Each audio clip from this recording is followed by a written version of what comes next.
Assalamualaikum warahmatullahi wabarakatuh. Jumpa lagi bersama saya Hadi di channel Ngulik Sejarah. Dan pada video kali ini, saya akan kembali lagi membacakan suatu kisah misteri. Kali ini berjudul Desa Penyembah Iblis. Cerita kali ini ditulis oleh Manavila. Nantinya kalian juga bisa mengunjungi thread beliau secara langsung ya teman-teman. Yuk, daripada kita lama-lama, daripada kita penasaran bagaimana kisahnya, mari kita langsung saja menuju ke ceritanya. Perhatikan baik-baik karena ceritanya akan segera saya mulai.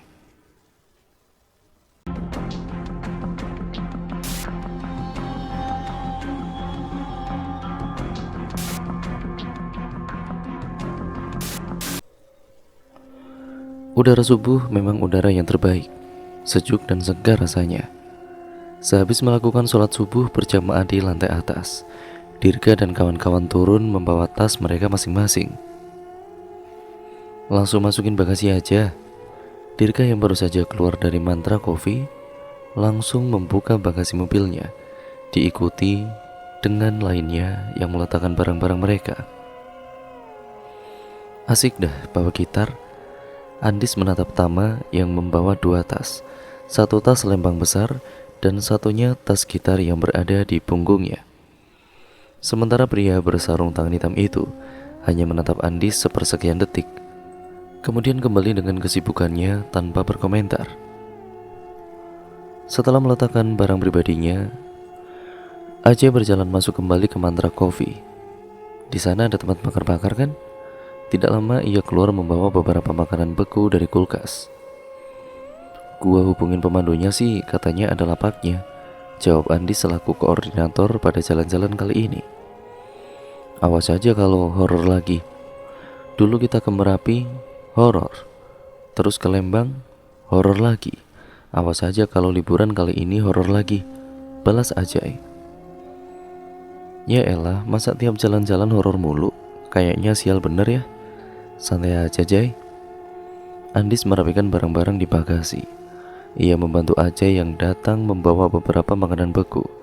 Andis memasukkan makanan beku ke dalam kotak es mini. Udah beres nih. Ia menutup bagasi belakang. Ya udah, yuk berangkat pagi yuk. Dirga berjalan ke depan dan membuka pintu mobil. Nanti mandi di curug aja biar seger. Kali ini mereka berempat akan berlibur ke daerah Kulon Progo. Konon katanya ada sebuah desa yang menjadi tempat wisata karena menyajikan nuansa alam yang indah dan juga memiliki beberapa alternatif wisata seperti curug yang sangat asri sekali. Mereka berempat akan menginap di desa itu selama 1 hari 2 malam. Tentu saja alasan utama mereka memilih wisata tersebut karena harganya yang sangat ekonomis. Ditambah sebuah keunikan bahwa desa itu bernama Desa Sanga, yang mana masih menjaga adat dan budaya asli Jawa terdahulu. Seperti namanya, di desa tersebut hanya terdapat 9 kepala keluarga yang tinggal di sana. Bentar, Dirga mengecek kantong-kantong pakaiannya. Aduh, dompet gue ketinggalan nih. Ambil dulu lah, masa dompet donatur ketinggalan? Celetuk Andis diiringi tawa Ajay. Dirga Martawangsa. Ia adalah anak dari keluarga Martawangsa yang merupakan keluarga kaya raya. Meskipun ia pergi dari rumah sejak kecil, tetap saja kakaknya Frinza selalu mengirimkan uang untuk Dirga melalui rekening almarhum ibunya. Dan meskipun kini rekening itu sudah mati, Frinza tahu tentang rekening Dirga yang baru. Ia selalu mengirimkan uang tiap bulannya untuk kedua adiknya Dirga dan Tirta. Dirga keluar dari mobil, ia berjalan dengan cepat lalu membuka pintu kafe itu yang tadinya sudah dikunci oleh Tama. Dirga berjalan masuk terburu-buru menuju kamarnya. Ketika membuka pintu kamar dan hendak mengambil dompet yang berada di atas meja, tidak sengaja kakinya menabrak kaki meja. Aduh, gila sakit bener. Aduh, pekiknya sambil berjongkok. Asli lebih sakit daripada dicakar bapang. Hingga sekumpulan kartu tarot yang berada di atas meja jatuh ke lantai. Dirga menatap kartu-kartu itu. Dari sekian banyak kartu yang jatuh, hanya satu kartu yang tergeletak dengan posisi terbuka, sementara yang lainnya itu tertutup. Sontak itu membuat Dirga mengambil kartu itu. Death. Kartu ke-13. 13 disimbolkan sebagai angka pembawa sial di beberapa negara. Dari total 78 kartu tarot yang terdiri dari 22 arkana mayor dan 56 arkana mirror, kartu ke-13 merupakan simbol kematian. Perasaan Dirga jadi tidak enak. Dirga merupakan seorang indigo yang memiliki kemampuan precognition, yaitu bisa memprediksi masa depan atau melihat sekilas kejadian yang akan terjadi melalui penglihatan dalam pikirannya. Bisa juga melalui perantara atau tanda-tanda seperti mimpi, tarot, dan beberapa kehadiran hewan. Namun untuk kali ini ia mencoba untuk berpikir positif saja dan mengakhiri urusannya di dalam kamar itu. Dirga turun dan kembali mengunci pintu mantra coffee, kemudian masuk ke dalam mobil. "Ada?" tanya Andis. "Ada kok," jawab Dirga dengan singkat. Tanpa banyak kata, akhirnya mereka melesat ke Kulon Progo. Di sepanjang jalan, kaca mobil dibuka mengingat hari masih pagi dan tidak banyak kendaraan berlalu lalang, sehingga udara masih segar untuk dinikmati. Kabupaten Kulon Progo adalah sebuah kabupaten di Provinsi Daerah Istimewa Yogyakarta, Indonesia. Ibu kotanya adalah Wates. Kabupaten ini berbatasan dengan Kabupaten Sleman dan Kabupaten Bantul di timur, Samudra Hindia di selatan, Kabupaten Purworejo di barat, serta Kabupaten Magelang di utara. Dirga mengemudi dengan wajah yang ketir. Ia tidak bisa berhenti memikirkan arti dari kartu yang terjatuh tadi. Ajay yang duduk di depan sebagai navigasi menyadari itu, tetapi ia memilih untuk diam tidak bertanya. Sementara itu, Andi sedang sibuk melihat Instagram cewek-cewek cantik dan Tama yang fokus pada konsol permainannya. Tidak terasa 1,5 jam telah berlalu, kini mereka sudah tiba di Kulon Progo. Sebelum menuju desa Songo, Dirga melipir ke sebuah warung kopi di pinggir jalan. "Mas, kopi hitamnya 1 ya," ucap Dirga. Dirga memesan segelas kopi hitam, sementara yang lainnya memesan Indomie rebus dan juga teh manis hangat. "Enggak makan lu, Dir?" tanya Ajay yang khawatir melihat raut wajah Dirga yang berubah total. "Belum lapar gue." Fajar Utomo, pria yang biasa disapa Ajay itu, memiliki kepekaan terhadap emosi. Ia pandai membaca raut wajah dan tingkah laku manusia. Ajay juga bisa melakukan telepati dan bisa memberikan telepati satu arah pada orang yang ia kehendaki. Jika orang lain juga bisa menggunakan telepati, maka mereka bisa melakukan telepati 2 arah. "Mas, saran saja, itu gorden dibuang aja mendingan," ucap Andis pada penjual di warung itu. "Loh, kenapa mas?" tanya orang itu terheran-heran. "Banyak yang berkelantungan." Andis Sagara merupakan pria yang memiliki kemampuan mediumship. Ia mampu berinteraksi dengan mereka yang tidak terlihat, baik melalui perantara ataupun secara langsung. Andis juga bisa melihat mereka, meskipun tidak selalu. Kali ini Andis melihat belasan makhluk yang berkelantungan di gorden kotor warung itu. "Apaan yang kelantungan, mas?" Penjual itu merasa heran, mengingat matanya tidak bisa menangkap sesuatu yang Andis maksud. "Ya, saran saya sih dibuang aja, mas. Udah kotor, banyak debu kelantungan. Enggak enak kan kalau ada makanan yang kena debu?" "Iya sih, nanti saya ganti." Setelah makan dan beristirahat, barulah mereka melanjutkan perjalanan menuju desa Songo yang berada tidak jauh dari tempat mereka beristirahat itu. Desa Songo terletak di tengah hutan. Sebenarnya mobil mereka dapat masuk ke dalam sana, tetapi melihat medan yang terlalu curam, Dirga memutuskan untuk memarkirkan mobil di parkiran masuk area.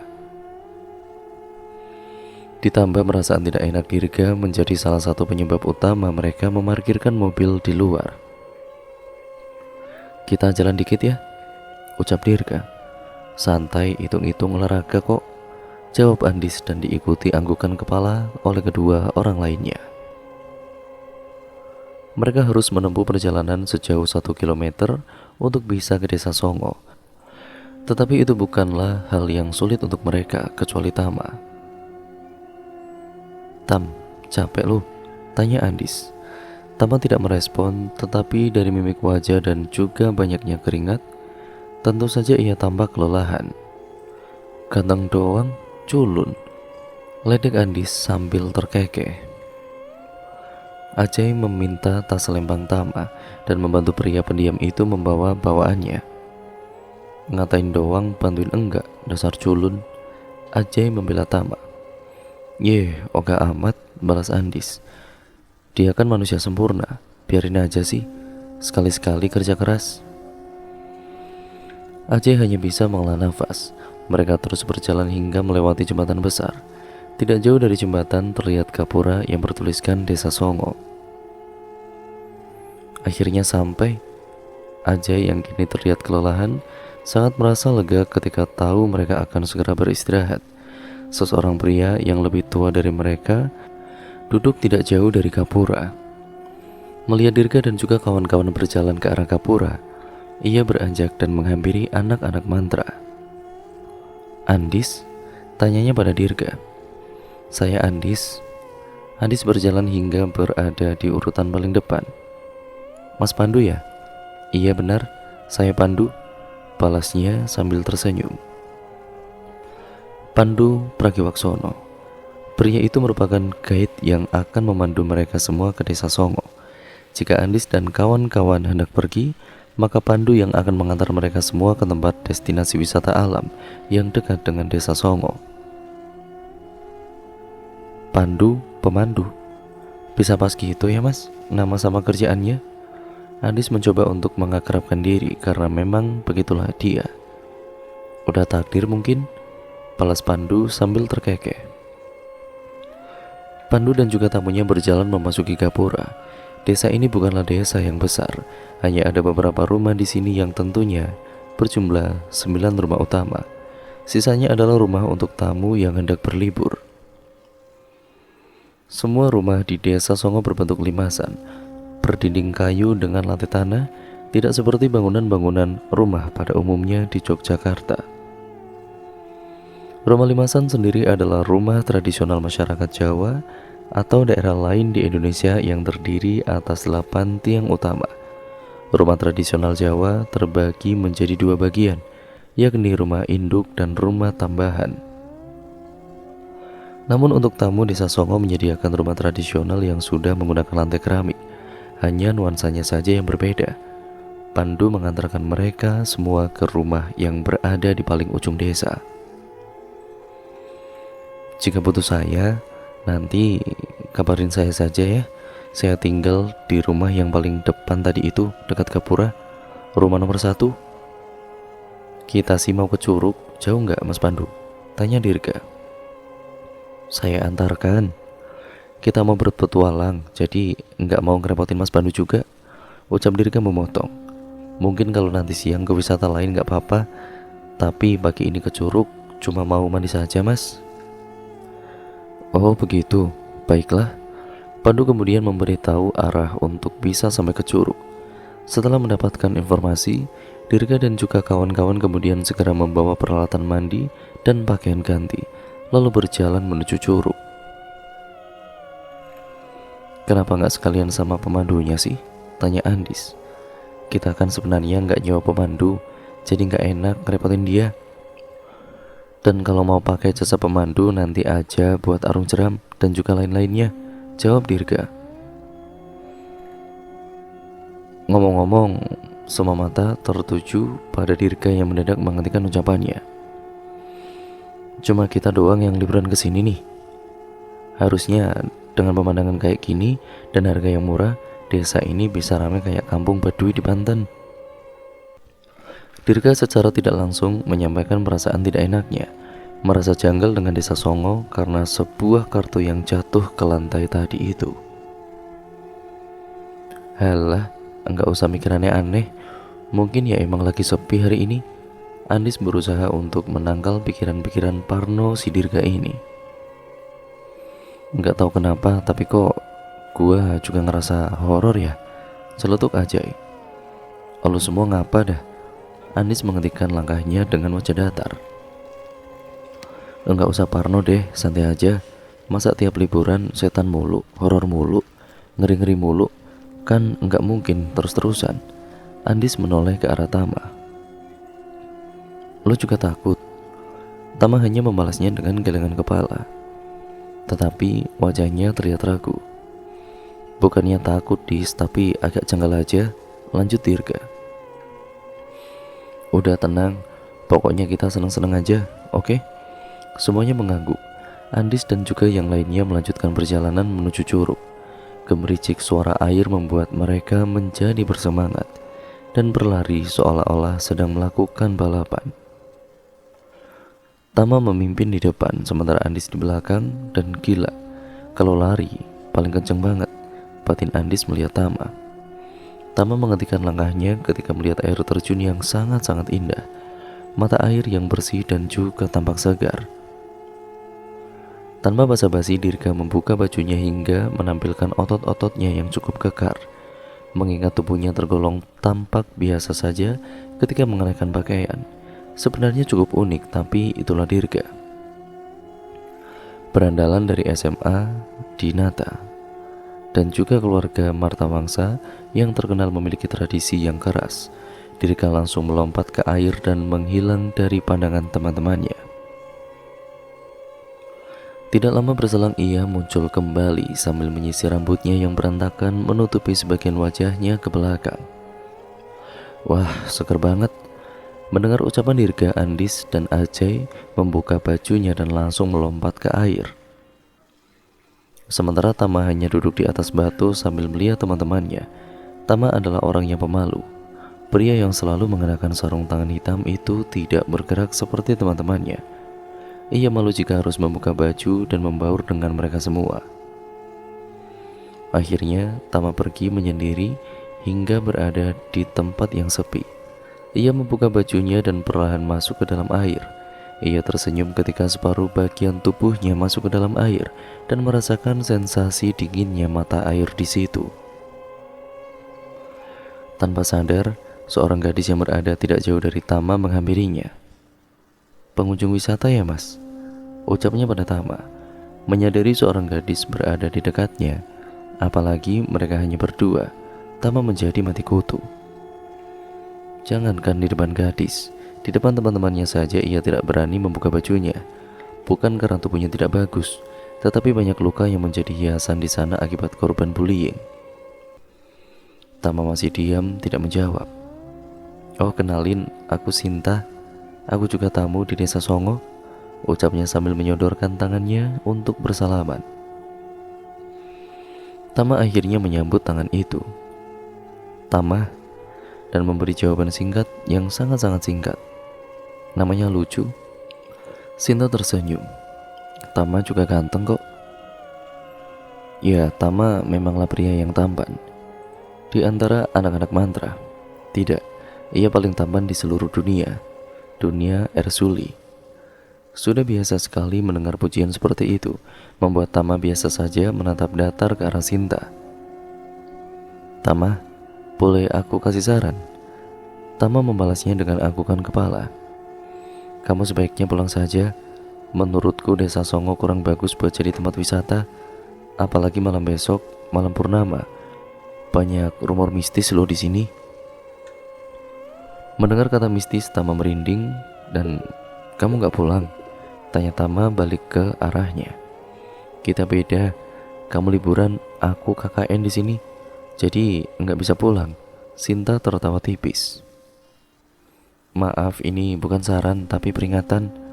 Kalau kamu masih mau liburan, mending cari tempat lain. Sinta kemudian menjauh dari Tama. Ia pergi sambil melambaikan tangannya pada Tama. Kata-kata itu terngiang-ngiang di kepala Tama. Ia sedikit pusing dan memegang kepalanya. Tama menatap lurus ke arah Sinta yang berlalu pergi itu sambil melamun. Tam, Andis tiba-tiba saja muncul. Tam, woi, panggil Andis membuyarkan Tama dari lamunannya. Jangan bengong di tempat kayak gini, nanti kesurupan loh. Andis berjongkok di hadapan Tama yang sedang berendam. Yaudah, ayo balik ke desa. Udah mulai panas nih. Tama hendak menyampaikan apa yang disampaikan Sinta, tetapi itu adalah Andis. Tentu saja, Andis akan memarahinya seperti memarahi Ajay dan Dirga. Akhirnya Tama mengurungkan niatnya. Dirga baru saja keluar dari kamar mandi. Ia mengenakan kaos hitam lengan buntung dan celana jeans pendek berwarna biru gelap. Dirga sedang berusaha mengeringkan rambutnya menggunakan handuk kecil miliknya. Ia menatap Tama yang melamun. "Tam, lo kenapa?" tanya Dirga. Tama menoleh ke arah Dirga. Ia menggeleng seolah berkata, "Enggak apa-apa kok." Pada akhirnya mereka semua hanya bermain-main di curug. Tentu saja mereka berujung pada mandi kembali di homestay. "Apa? Lu ngelihat sesuatu dengan kemampuan lu? Sebuah peringatan mungkin?" ucap Tama mendadak. Dirga terkejut mendengar Tama bertanya padanya.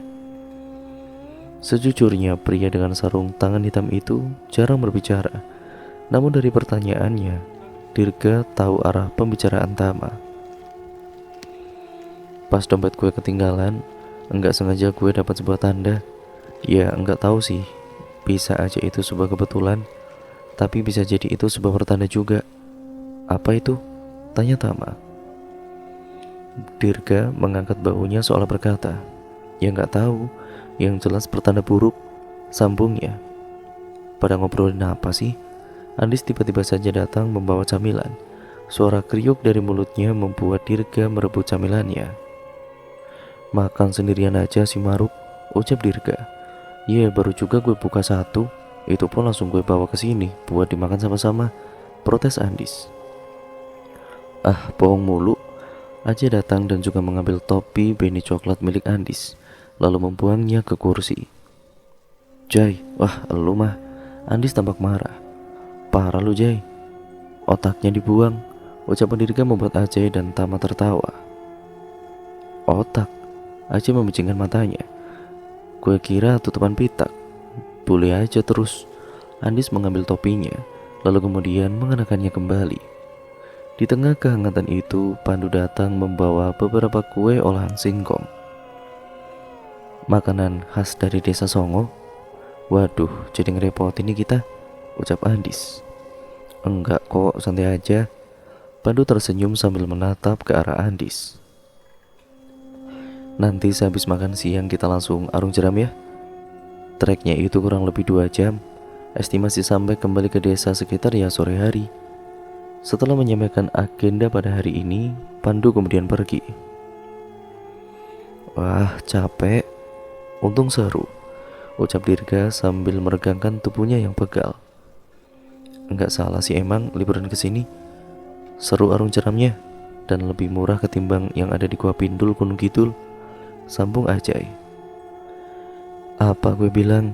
Percayakan pada aku sobat." Andis terkekeh mendengar ucapan Dirga dan Ajay. Sore ini tampak melelahkan. Sehabis sholat dan juga mandi, Dirga, Andis, Ajay, dan Tama berbaring di kamar mereka masing-masing. Hingga tanpa sadar mereka ketiduran, mungkin karena kelelahan. Terutama Tama, tubuhnya terasa sangat berat sekali. Mungkin karena ia yang paling jarang berolahraga. Hingga gema azan di ponsel Andis membangunkan pria itu dari tidurnya. "Ah, udah maghrib ya? Gokil, capek banget sampai ketiduran." Ia beranjak dan mengambil air wudhu. Andis mengingat desa ini memiliki sebuah musola yang terletak di tengah desa. Ia lalu berjalan keluar untuk melakukan sholat berjamaah di musola. Sesamanya di musola, Andis agak terlambat. Warga sudah sholat terlebih dahulu, memulai beberapa rakaat. Namun Andis hanya berdiri di depan musola sambil matanya membulat utuh. Ya bagaimana tidak, mereka semua sholat dengan gerakan yang aneh. Semua mengangguk dan juga menggeleng-gelengkan kepala di tengah sholat. Dan tubuh mereka sesekali melompat-lompat seperti pocong. Bukan terlihat sholat, justru seperti menghina gerakan sholat. Bahkan di ajaran Islam manapun, gerakan seperti itu jelas-jelas tidak ada dan terlalu aneh. Andis mengurungkan niatnya, ia berjalan mundur dan hendak kembali. Tetapi tubuhnya menabrak sesuatu hingga membuatnya terkaget-kaget. Ketika ia memalingkan badan, Pandu berada di sana. Sholat dulu, ucapnya pada Andis sambil tersenyum. Perut saya tiba-tiba sakit, Mas. Mau berpetualang di kamar mandi dulu nih. Andis berpura-pura memegangi perutnya dan pergi meninggalkan Pandu. Aliran apaan itu, woi? Wah, gila sih. Sesat ini. Orang-orang gokil. Andis tiba-tiba saja merinding dan merasa takut. Ia berjalan agak cepat menuju homestay. Di tengah jalan, ia melihat Tama yang sedang berjalan. Lah, si Tama ngapain dah? Andis segera menghampirinya. Mau kemana lu? Tama tidak menjawab. Sebenarnya sudah biasa, tetapi setidaknya ia menoleh.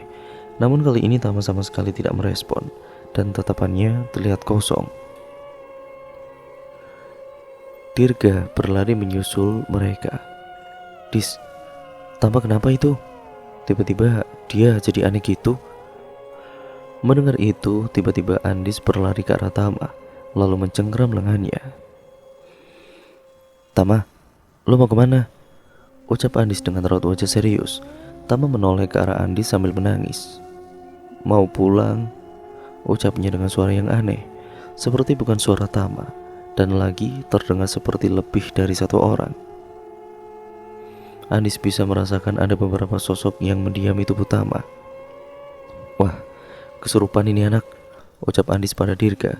Seorang kakek-kakek datang menghampiri mereka. Sontak Tama melotot ke arahnya.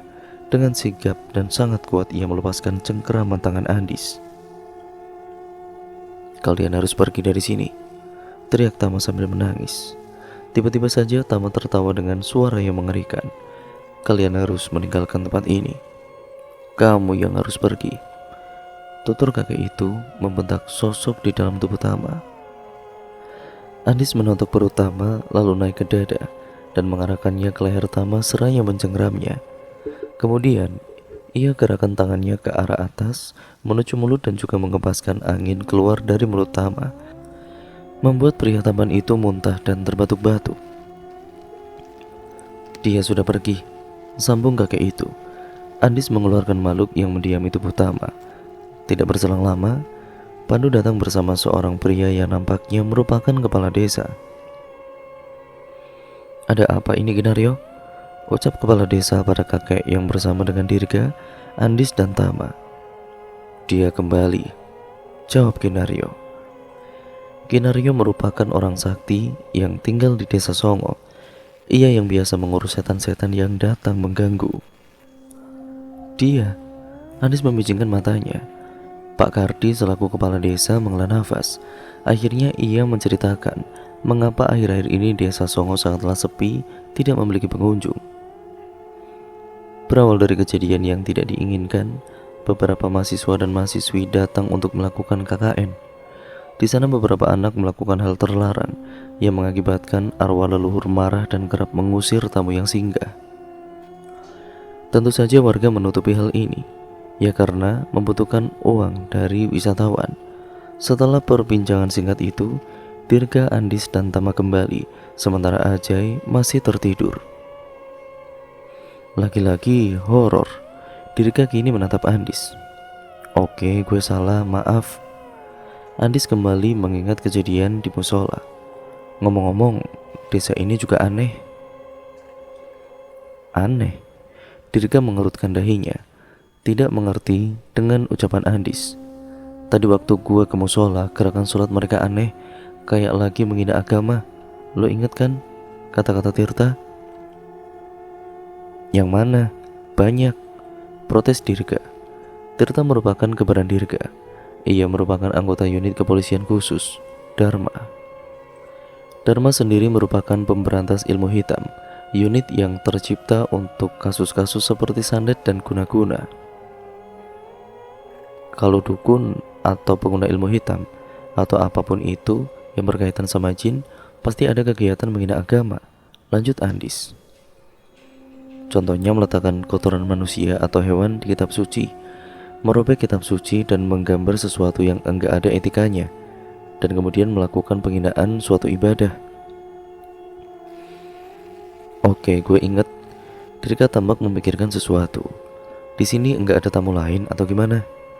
Tama tiba-tiba berbicara dengan suara yang lirih dan terdengar lemah. Sontak membuat Dirga dan juga Andis menoleh.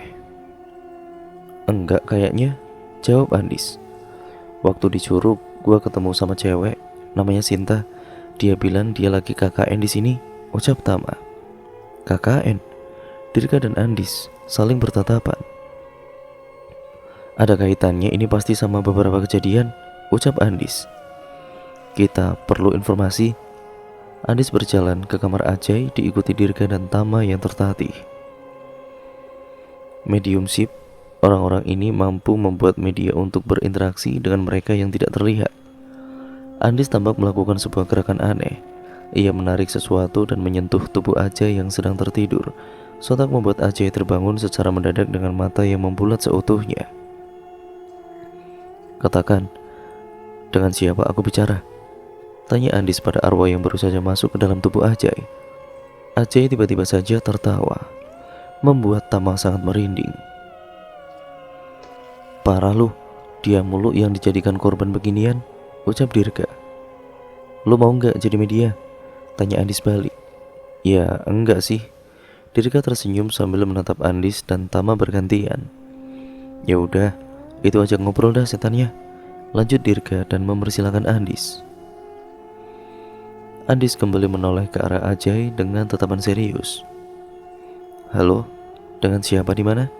Tanya Andis. Passwordnya apa? Celetuk Dirga. Mereka berdua malah saling bertatapan dan meledek arwah yang Andis panggil masuk ke dalam tubuh Ajay. Parah lu, ucap Andis sambil terbahak-bahak. Lu duluan botak. Balas Dirga tidak kalah terbahak-bahak. Tama menghampiri Ajay, membuat Andis dan juga Dirga menatap langkahnya. Pria taman itu duduk di hadapan Ajay yang sedang melotot. Jangan marah, mereka itu bercanda, ucap Tama justru membuat Dirga dan Andis semakin tertawa. Mendengar rekan-rekannya justru tertawa, Tama memelototi mereka. Jangan lupa tujuan kita memanggil arwah lain masuk ke tubuh Ajay. Iya, ampun. Andis duduk di hadapan Ajay. Ia kemudian menatap Ajay dengan sorot mata yang tajam. Tidak ada kata yang terucap, seperti Andis dan arwah itu saling membaca satu sama lain. Dengan siapa di mana? Lanjut Andis diikuti tawa Dirga. Udah beko lu, serius. Dimakan Tama lu nanti. Terakhir kan tadi. Yaudah, serius yuk. Kini Andis berusaha fokus, tetapi setiap melihat wajah Ajay, dia justru ingin tertawa. Melihat Andis malah begitu, Dirga ikut menahan tawanya. Dis, serius ah. Udah. Nih orang lucu bener asli. Pengen ngakak mulu gue jadinya. Brak, serius, ucap Tama mengintimidasi Andis dan Dirga. Kini Andis benar-benar kapok. Tidak ada yang lebih mengerikan dari marahnya seorang berdiam. Dengan siapa aku berbicara? Udah, bercandanya. Tanya aja dengan suara yang berbeda dari biasanya. Ya, bisa dibilang begitu. Maaf harus menunggu sebentar ya, gara-gara guyonan tadi. Begitulah jawab Andis. Oke, jawab pertanyaan barusan. Aldi, balas Ajay singkat. Anak KKN. Andis mengerutkan dahinya. Ajay hanya mengangguk. Temannya Sinta, celetuk Tama. Ajay tersenyum. Ya, dia juga ada di sini. Belum sempat mereka berinteraksi lebih lanjut, arwah itu keluar dari tubuh Ajay. Ia seperti ditarik paksa oleh sesuatu, membuat Ajay terbatuk-batuk sambil terkapar lemas. Dirga segera memberikan segelas air putih pada Ajay. Lah, kemana ini tuh si Aldi Tahir? Gumam Andis heran. Baru juga mau mulai ngobrolnya. Besok-besok bilang dulu Jir. Kalau mau begitu, gua bisa astral projection. Ya buat mempersilahkan dia masuk baik-baik, protes Ajay. Ya sorry lah, balas Andis sambil terkekeh. Ya udah, intinya kita pulang aja ya besok pagi. Toh masih bisa cari destinasi wisata lain yang lebih normal, celetuk Dirga. Sekarang udah malam. Ya istirahat aja. Besok subuh berbenah terus balik kanan. Tama hanya mengangguk pertanda ia sepakat dengan Dirga. Begitupun dengan Andis dan Ajay. mereka sepakat bahwa ada yang tidak beres dengan desa ini. Mulai dari jumlah pengunjung yang hanya mereka saja, sholat yang aneh, hingga aksi kesurupan Tama. Sungguh liburan yang tidak normal kembali terjadi. Samar-samar kumandang petir mulai terdengar, diikuti hujan yang turun dengan lebatnya tanpa permisi. Tidak ada satupun dari mereka yang mampu tertidur. Semua berkumpul di ruang tengah dan tidak ada yang mau tidur terpisah, meskipun di atas kasur. "Sorry ya guys," ucap Andis merasa bersalah. Wajahnya terlihat murung persis seperti langit malam ini. "Lagi-lagi liburan kita berantakan." "Tenang, udah biasa," jawab Ajay yang mencoba membuat Andis tidak merasa menanggung ini sendirian. "Nggak ada salahnya juga uji adrenalin sekali-kali. Kalian tidur Ki, gua yang jaga," timbal Dirga. "Elu kan nyetir besok, sebaiknya elu yang tidur," sambung Tama. Namun kenyataannya mereka sama sekali tidak bisa tidur. Was-was, resah, khawatir, gelisah. Intinya mereka sama sekali tidak dalam posisi bisa tertidur dengan tenang. Ada sesuatu yang mengganjal dan membuat mereka semua terus terjaga, seolah merasa seperti ada yang mengawasi mereka. Hingga azan subuh berkumandang di ponsel Andis, tidak ada satupun dari mereka yang tertidur sedari malam. "Habis sholat subuh, prepare, terus pergi deh kalau gitu," ucap Dirga yang bersiap mengambil air wudhu. Semua mengikuti arahan sang ketua. Selesai sholat, mereka semua berkemas dan kemudian memastikan tidak ada yang tertinggal. Dirga dan kawan-kawan hendak keluar, tetapi tiba-tiba Pandu muncul di depan pintu. Ia datang membawa sarapan untuk mereka semua. "Loh, mau kemana?" tanya Pandu saat melihat mereka membawa barang bawaan. "Jadi gini Mas Pandu, kita ada urusan mendadak, jadi harus balik kanan ke Jogja," jawab Andis. "Oh begitu, tapi ada satu masalah," balas Pandu dengan wajah murung. "Masalah?" Dirga mengerutkan dahinya. "Semalam ada pohon besar tersambar petir. Pohon itu tumbang dan mengakibatkan jembatan utama roboh. Satu-satunya akses keluar desa ini terputus. Jadi nggak ada yang bisa keluar masuk desa sekitar 1-2 hari ini. Ya sampai alternatifnya muncul." "Duh, terus gimana dong ini?" "Kita ada urgensi di Jogja," timbal Andis. "Ya gimana ya mas, ini kecelakaan yang juga menimpa kami penduduk desa. Kami juga punya kebutuhan di luar desa. Tetapi dengan robohnya satu-satunya akses, ya kita cuma bisa pasrah sampai alternatifnya selesai. Secepat-cepatnya besok siang mungkin." Dirga, Ajay, Andis, dan Tama saling bertatapan. Akhirnya mau tidak mau mereka harus berada di desa itu, paling tidak semalam lagi. Setelah itu Mas Pandu pergi dan keempat sahabat ini saling berdiskusi. "Gua mau jogging deh, sekalian ngiterin desa ini. Siapa tahu ada jalan alternatif yang mereka sembunyikan. Firasat gua benar-benar gak enak tentang desa ini. Mereka seakan menyembunyikan sesuatu dari kita," ucap Dirga sambil mengikat tali sepatunya. "Gua juga mau keliling pakai astral projection deh. Tolong jaga raga gua ya Dis, Tam." Ajay mulai duduk bermeditasi. Ia memejamkan kedua matanya dan berfokus pada rohnya. Perlahan Ajay membuka matanya. Ia melihat Andis, Tama, dan tubuhnya sendiri yang sedang duduk. Kemudian Ajay berjalan pergi menggunakan tubuh astralnya. Di sisi lain, Dirga baru saja keluar dari Gapura. Ia menatap jembatan utama yang roboh sebagian, kemudian melanjutkan langkahnya mengitari desa dari sisi luar. Masa iya cuma punya satu akses? Dirga mulai bertanya-tanya sambil terus melangkah, hingga ia berhasil mengitari desa yang berukuran kecil itu. Ya karena tidak puas dengan jawaban yang tidak ia temukan, Dirga berjalan masuk ke dalam hutan-hutan untuk mencari akses. Ia melewati jalan yang seharusnya pernah ia lewati menuju curug. Lebih baik berjalan memutar, agak jauh pikirnya, ketimbang berada di desa itu semalam lagi. Namun hampir 20 menit Dirga menyusuri jalan itu, curug yang kemarin ia kunjungi tidak kunjung terlihat, padahal seharusnya tempat itu tidak jauh dari desa. Dirga memiliki insting yang kuat. Ia merasakan ada yang mengikutinya. Berusaha tidak terlihat panik, Dirga kemudian memutar arah untuk kembali ke desa. Lebih dari 20 menit berlalu, padahal Dirga berjalan mengikuti jejaknya sendiri, tetapi tidak ada tanda-tanda kehidupan.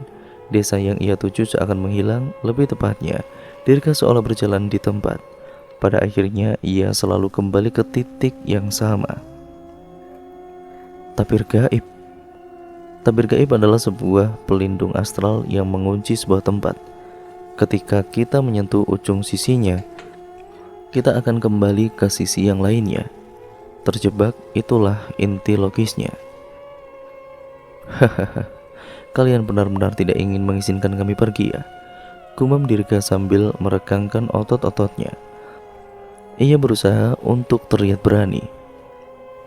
Siapapun dalang dari balik tabir gaib ini, dia benar-benar menginginkan kami semua tinggal, setidaknya menahan kami hingga 1 sampai 2 hari. Dirga merasakan sebuah pergerakan di atas pohon, sontak ia mendongak untuk melihat ada apa di sana. Dan sial, matanya membulat utuh menatap seekor makhluk aneh. Itu bukanlah hewan, apalagi manusia. Makhluk itu merupakan eksistensi lain yang sepertinya penunggu hutan ini. Makhluk itu berbulu lebat dan memiliki mata merah. Cakarnya tajam serta memiliki ekor ular.